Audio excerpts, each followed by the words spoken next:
If you take people, and I've told you this, and you expose them voluntarily to things that they are avoiding and are afraid of, that they know they need to overcome in order to meet their goals, their self-defined goals. If you can teach people to stand up in the face of the things they're afraid of, they get stronger. And you don't know what the upper limits to that are, because you might ask yourself, like, if for 10 years, if you didn't avoid doing what you knew you needed to do, by your own definitions, right, within the value structure that you've created, to the degree that you've done that, what would you be like? Well, there are remarkable people who come into the world from time to time, and there are people who do find out over decades-long periods what they could be like if they were who they were. If they spoke their being forward, and they get stronger and stronger and stronger, and we don't know the limits to that. We do not know the limits to that. And so you could say, well, in part, perhaps the reason that you're suffering unbearably can be left at your feet, because you're not everything you could be, and you know it. And of course that's a terrible thing to admit, and it's a terrible thing to consider, but there's real promise in it, right? Because it means that perhaps there's another way that you could look at the world, and another way that you could act in the world, so what it would reflect back to you would be much better than what it reflects back to you now. And then the second part of that is, well, imagine that many people did that, because we've done a lot as human beings. We've done a lot of remarkable things, and I've told you already, I think before, that today, for example, about 250,000 people will be lifted out of abject poverty, and about 300,000 people attached to the electrical power grid. We're lifting people out of poverty collectively at a faster rate that's ever occurred in the history of humankind by a huge margin. And that's been going on unbelievably quickly since the year 2000. The UN had planned to have poverty between 2000 and 2015, and it was accomplished by 2013. So there's inequality developing in many places, and you hear lots of political agitation about that. But overall, the tide is lifting everyone up, and that's a great thing. And we have no idea how fast we could multiply that if people got their act together and really aimed at it. Because, my experience is with people that we're probably running at about 51% of our capacity. You can think about this yourselves. I often ask undergraduates how many hours a day you waste, or how many hours a week you waste. And the classic answer is something like 4 to 6 hours a day. Inefficient studying, watching things on YouTube that not only do you not want to watch, that you don't even care about, that make you feel horrible about watching after you're done. That's probably 4 hours right there. You think, well, that's 25 hours a week, it's 100 hours a month, that's 2.5 full work weeks, it's half a year of work weeks per year. And if your time is worth $20 an hour, which is a radical underestimate, it's probably more like 50 if you think about it in terms of deferred wages. If you're wasting 20 hours a week, you're wasting $50,000 a year. And you are doing that right now. And it's because you're young, wasting $50,000 a year is a way bigger catastrophe than it would be for me to waste it, because I'm not going to last nearly as long. And so if your life isn't everything it could be, you could ask yourself, well, what would happen if you just stopped wasting the opportunities that are in front of you? You'd be, who knows how much more efficient? 10 times more efficient, 20 times more efficient.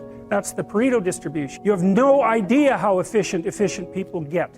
It's off the charts. Well, and if we all got our act together collectively and stopped making things worse, because that's another thing people do all the time, not only do they not do what they should to make things better, they actively attempt to make things worse because they're spiteful or resentful or arrogant or deceitful or homicidal or genocidal, or all of those things all bundled together in an absolutely pathological package. If people stopped really, really trying just to make things worse, we have no idea how much better they would get just because of that. So there's this weird dynamic that's part of the existential system of ideas between human vulnerability, social judgment, both of which are major causes of suffering, and the failure of individuals to adopt the responsibility that they know they should adopt. And that's the thing that's interesting too, is that, and like another thing I've often asked my undergraduate classes is, there's this idea that people have a conscience. And you know what the conscience is. It's this feeling or voice you have in your head just before you do something that you know is stupid, telling you that probably you shouldn't do that stupid thing.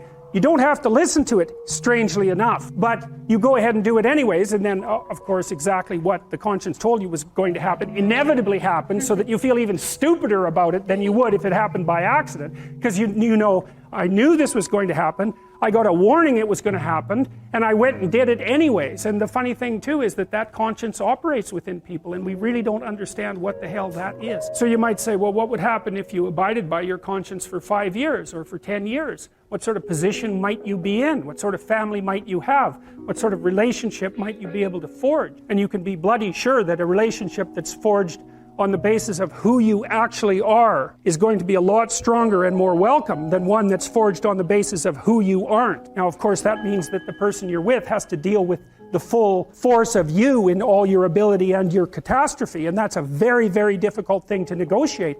But if you do negotiate it, well, at least you have something, you have somewhere solid to stand, and you have somewhere to live, you have a real life, and it's a great basis upon which to bring children into the world, for example, because you can have an actual relationship with them instead of torturing them half to death, which is what happens in a tremendously large minority of cases. Well, it's more than that too, because, and this is what I'll close with, and this is why I wanted to introduce Solzhenitsyn's writings to you, you see, because it isn't merely that your fate depends on whether or not you get your act together and to what degree you decide that you're going to live out your own genuine being. It isn't only your fate, it's the fate of everyone that you're networked with. And so, you know, you think, well, there's 9 billion, 7 billion people in the world. We're going to peak at about 9 billion, by the way, and then it'll decline rapidly, but 7 billion people in the world, and who are you? You're just one little dust mote among that 7 billion, and so it really doesn't matter what you do or don't do, but that's simply not the case.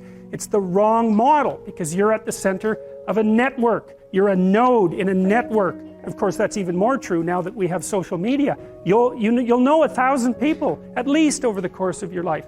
And they'll know 1,000 people each, and that puts you one person away from 1 million, and 2 persons away from 1 billion. And so that's how you're connected. And the things you do, they're like dropping a stone in a pond. The ripples move outward, and they affect things in ways that you can't fully comprehend. And it means that the things that you do and that you don't do are far more important than you think. And so if you act that way, of course, the terror of realizing that is that it actually starts to matter what you do. And you might say, well, that's better than living a meaningless existence. It's better for it to matter.